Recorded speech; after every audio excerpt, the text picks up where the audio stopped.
Hello everybody and welcome back to another video for the day. We are heading back into r/AmITheDevil, and if you guys would love to be absolutely amazing, show your support and see more videos like this one in the near future, be sure to hit that like button, leave a comment down below to start up the wholesome internet discussions, and if you guys have not already, subscribe to the channel and turn on the notifications.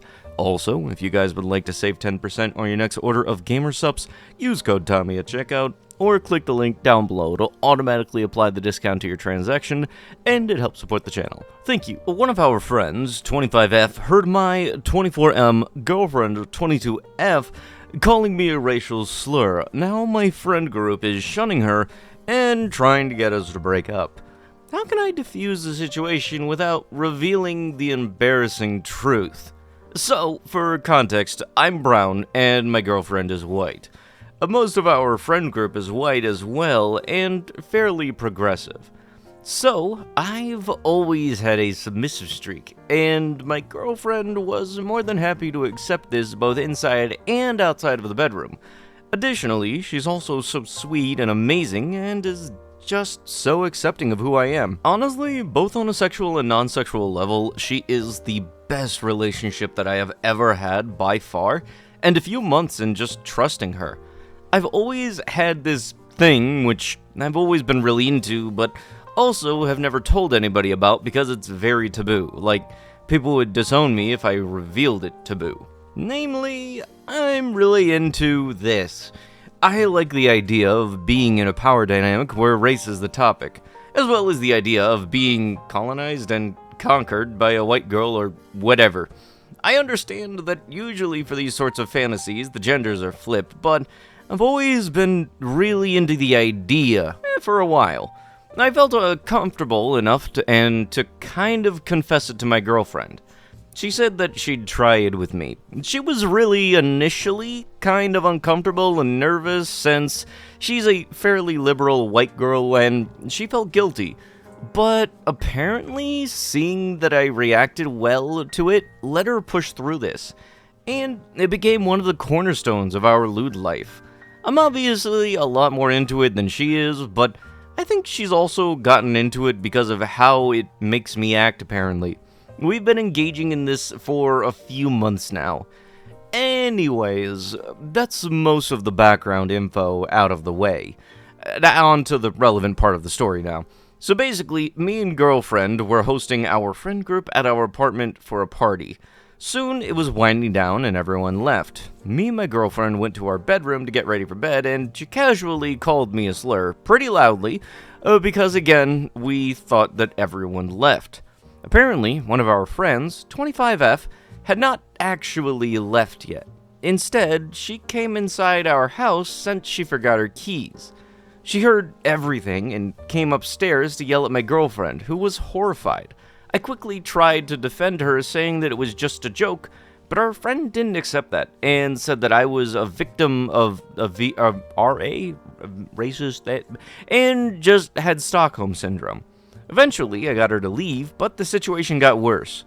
Our friend group, GC, has blown up, calling my girlfriend all sorts of names, and telling me to dump her. They even tried confronting me at my job when I got off for an intervention without the racist. For her part, my girlfriend has been absolutely catatonic.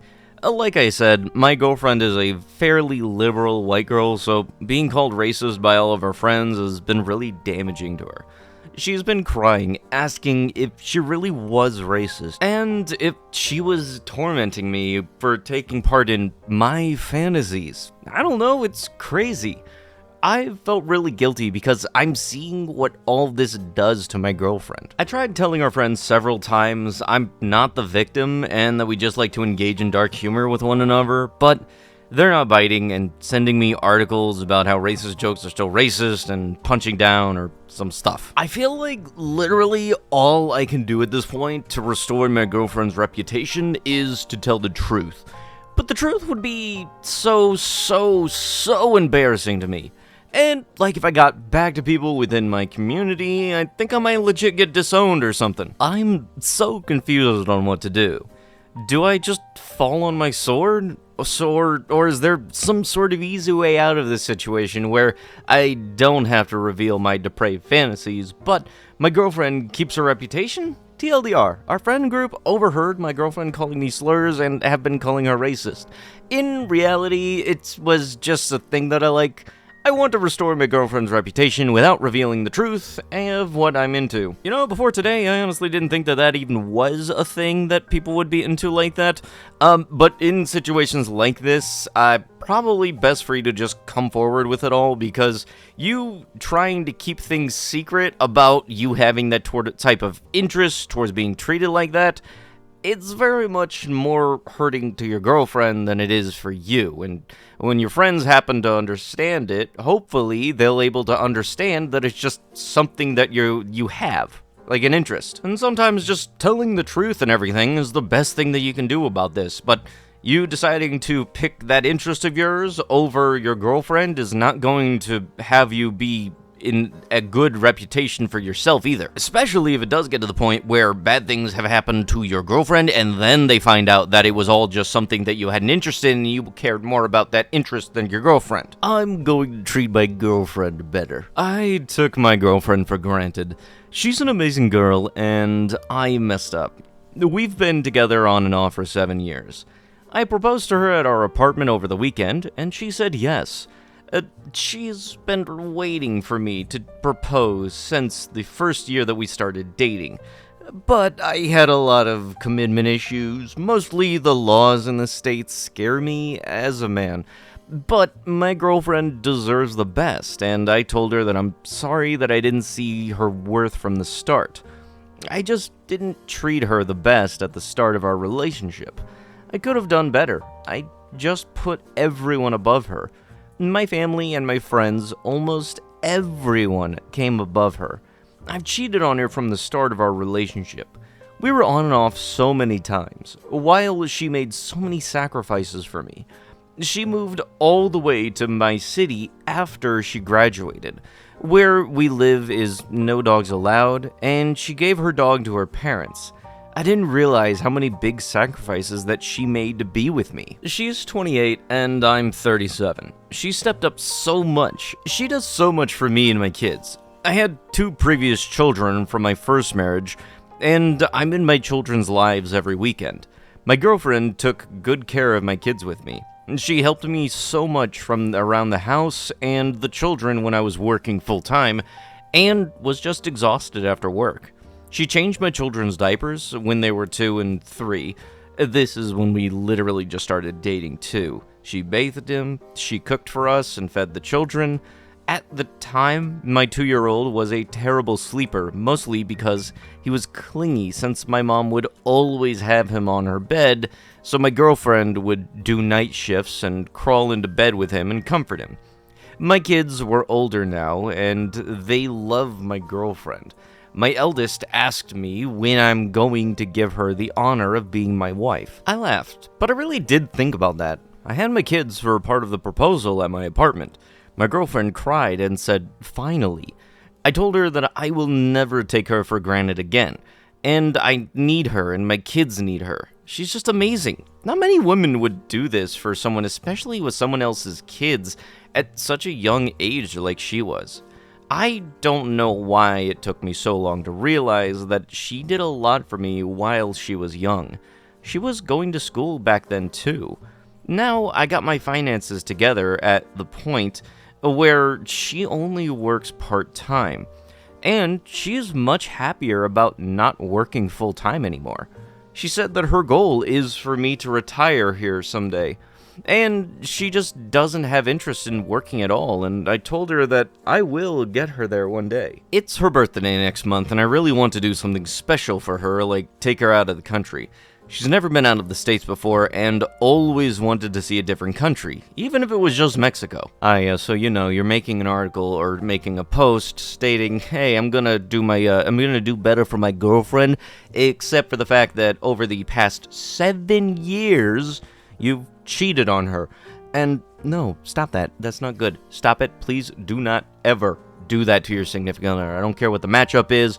There's not really ever a reason to cheat on your girlfriend, or your boyfriend. There's no reason to cheat on your significant other. That's the thing. And you're treating this person like garbage by doing so. Somebody who's very much been taking care of your kids, like, since the start of their relationship, all the while still going to school and doing all the stuff that they can on the side. I hate to break it, dude. They deserve so much better. And she even gave up her dog in order to move in with you. That's something that was likely not easy at all. Am I overreacting? What do you do when the love of your life turns into something so intense it feels like a spiritual position? I really need to get this off my chest for a long time. I, 48M, don't even know how to begin. For context, I've been with my wife, 46F, for 23 years. That's 8,935 days, not counting leap years. Not counting the 3 days that we were technically on break in 2004, when she said that she needed space, and I spent those nights lying on the kitchen floor, staring at the ceiling fan, wondering if love could kill a man. Spoiler alert, it didn't, but it changed me, and now I fear that it may have evolved into something else entirely. I think I'm in love with her beyond the scope of human language. I don't just love her, I revolve around her. I am a moon, and she is my gravitational core. I don't wake up unless she breathes. I don't eat unless she is eaten. One time, she skipped breakfast, and I felt off the whole day, like a cursed NPC wandering through a broken simulation. Her smile? No, not even a smile. More than that, it's a beam of concentrated solar energy that hits me directly in the soul and recharges my will to live. She once smiled at me while eating toast and I dropped a glass. I said it slipped. It didn't. My nervous system short-circuited from affection. You think that I'm exaggerating? I wish it was. Her scent? It's not perfume. It's not shampoo. It's her. It's indescribable. It smells like the first page of a new book, like rain hitting dry pavement, like everything good I've ever known compacted into a molecule. If a scientist could bottle her scent, wars would end. Planets would align, humanity would ascend. Sometimes I sit in the car for 5 minutes after she gets out just to breathe in the air that she left behind. That's not normal, is it? And don't get me started on her voice. Her voice sounds like velvet dipped in honey and rolled across piano keys. And she once read aloud a cereal box and I had to excuse myself. Why? Because hearing her pronounce riboflavin felt erotic. What the frick? I don't even know what a riboflavin is. I just know I'd die for it if she asked. She mispronounces espresso as espresso, and I've never corrected her. Ever. I'd fight a linguist to protect her right to say it wrong. She once argued that the sun is probably colder on the inside. And I said, maybe, who knows? Because if she's wrong, I don't want to be right. If she told me that the sky is green, I'd squint until it was. I've memorialized the rhythm of her footsteps, the exact sound of her sigh when she can't find her charger, the angle of her head tilt when she is pretending to listen, but is actually thinking about snacks, and God help me when she ties her hair up in a lazy bun. I have to physically look away sometimes because of the sheer casual beauty of it makes me lightheaded, like oxygen deprivation level lightheaded. She doesn't know that I do this, but I collect the things that she leaves around the house. Bobby pins, hair ties, loan earrings, receipts with her handwriting. I have a drawer full of them.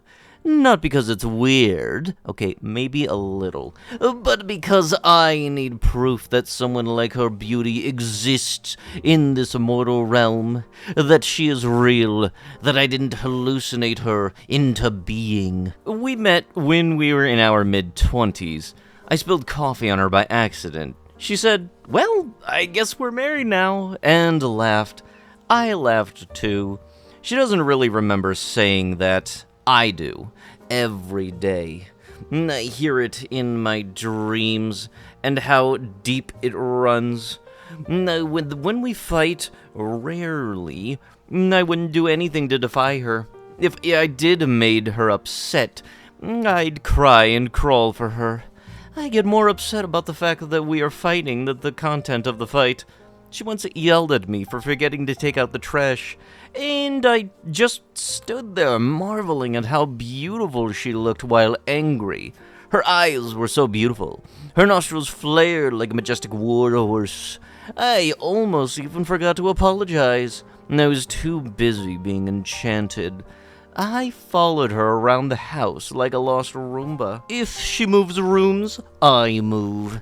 Not in a creepy way, I think, but because her presence is like Wi-Fi. When I'm not near her, I feel disconnected.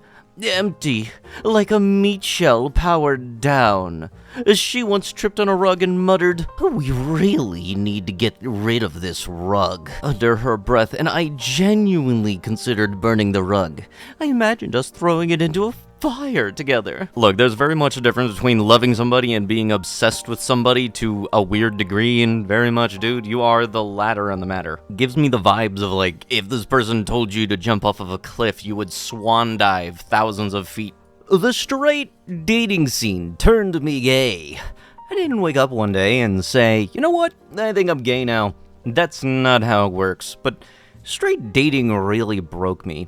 Not in the poetic, heartbroken way. I mean, like, spiritually, emotionally, and maybe even hormonally exhausted. It all started pretty standard. I grew up thinking I was straight. I liked girls, dated them, wrote bad poetry in high school, made playlists with overly emotional indie rock. The typical nice guy with feelings behavior. In college, I dated around, got my heart broken a few times. Nothing traumatic, just enough to start building walls, but once I hit my mid-20s, the dating scene turned into a game that I didn't understand the rules to anymore. You had to be emotionally available, but not too eager. Ambitious, but not intimidating. Vulnerable, but still somehow mysterious. I gave it a real shot. I dated women that I genuinely liked. I planned thoughtful dates, asked questions, I listened. I show up when they needed support, but it always ended the same. You're great, but... One woman, let's call her Karen, dumped me because I was too nice. Said she needed someone who brought more fun. Like I was a scented candle that just didn't burn hot enough. Another, Emma, told me that after 6 really good dates, that she just didn't feel the thing. I asked what thing meant. She shrugged. I sighed, but paid for dinner anyway. There was a stretch where I started to dread opening Hinge and Bumble. I'd swipe through bios that sounded like job descriptions. Love my dog, hate small talk, fluent in sarcasm. I'd go on dates, show up with an open heart, and leave feeling like a contestant who didn't make it to the next round. I started to think that maybe there was something wrong with me. I was always too much of something, too deep, too honest, too interested. Being vulnerable felt like setting myself up for ghosting. And I began to wonder, was I even chasing the right kind of love? There had always been moments that I buried, but like how I used to feel oddly warm when my friend Josh would fall asleep on my shoulder during movie nights. Or that time in college when I hugged my roommate a little too long and thought, what was that? But I never explored it. I had girlfriends. I was straight. End of story. Until I hit what I now call the emotional collapse. I met this woman after a few weeks of texting. Showed up nervous, but hopeful. She scrolled her phone for half the date. Asked me what my real job was, like I'd lied. I barely laughed, barely looked up. I went home, sat on the edge of my bed, and thought, I don't want this anymore. No, I don't want her. I mean, the whole game. That was around the time that I reconnected with Jordan, an old college friend who was openly gay. We got drinks, caught up. It felt easy in a way that dating never did. We were sitting on his couch, talking about why dating sucks, and out of nowhere he asked, you ever thought about being with a guy? It wasn't a pickup, it was just curiosity. I paused, probably too long, and then I said, yeah, I thought about it, just never did anything with it. That moment didn't change everything, but it cracked something open. A few weeks later, I kissed a guy at the club for the first time. It wasn't this dramatic fireworks moment. It was quiet, a little awkward, but it felt real. I didn't feel like I had to shrink or perform to earn anyone's affection. I was just there, and for once, that was enough. I've had to unlearn a lot since then. I don't have a perfect label for it. Gay, bi, queer, I don't know. I'm still trying to figure things out.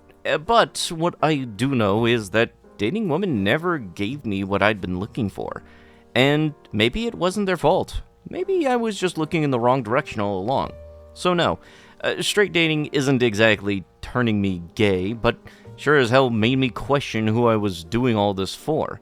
And once I stopped trying to win at a game that didn't suit me, I finally started to feel like myself. And let me tell you, being yourself, way better than being marketable in the current dating scene. After a while, I've kind of just understood, just avoid dating apps as a whole. It just kind of sucks, and it's weird that they try to make you pay for bonus features that really just should be free stuff in the first place. I'm glad that you figured things out for yourselves, and very much when people are upset for you showing emotions, God forbid you happen to be human. And also treating dates like some kind of job description isn't really going to help out much either, and that pretty much goes for anybody. Just try to find somebody where you have a mutual interest in stuff, and that could be a good conversation starter. But yeah, when it comes to dating and everything, if you aren't really open to talking to somebody else or on your phone the majority of the time, it's just, you're not going to get a second date or less likelihood to get a next date after that. I know if I was on a date with somebody and they were on their phone the majority of the time, I wouldn't be too keen on getting back up with them again. But saying that the straight dating scene turned you gay might not be the most appropriate thing to call it. But with that is going to have to be with the video. If you guys would love to be absolutely amazing, show your support and see more videos like this one in the near future, be sure to hit that like button, leave a comment down below to start up them wholesome internet discussions, and if you guys have not already, subscribe to the channel and turn on them notifications. And I'll be sure to see you guys in the next one. Thank you so much for watching, and bye-bye.